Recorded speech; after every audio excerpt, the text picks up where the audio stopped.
Primi tratti di spiaggia senza ombrelloni, primi negozi chiusi, nessuno in costume, voci di turisti quasi esclusivamente stranieri. In centro la gente passeggia, guarda le vetrine, si siede al bar.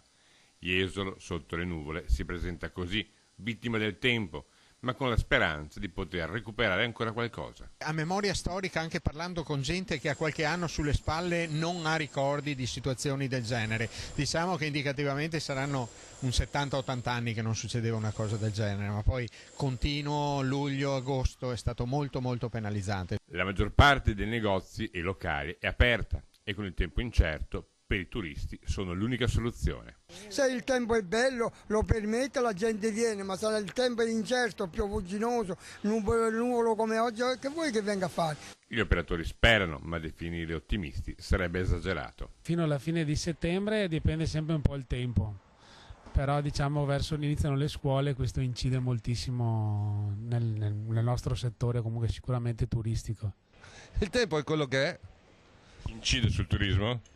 No, in questo periodo qua no. La stagione è andata nella norma, il tempo ha un po' influito in modo negativo, sì, sicuramente sì. Settembre riesce a salvare un po' agosto e luglio oppure no? Non abbastanza. È male, molto male, anche settembre. Peggio del settembre dell'anno scorso? Sì, peggio. La speranza però, come si suol dire, è l'ultima a morire e se torna il sole, almeno fino a fine mese, la stagione balneare prosegue. Se l'aspetto meteorologico della stagione si dovesse mettere al meglio, noi abbiamo già organizzato tutta una serie di allungamenti stagionali con l'apertura di eventuali stabilimenti che mettono a disposizione le attrezzature fino all'inizio di ottobre.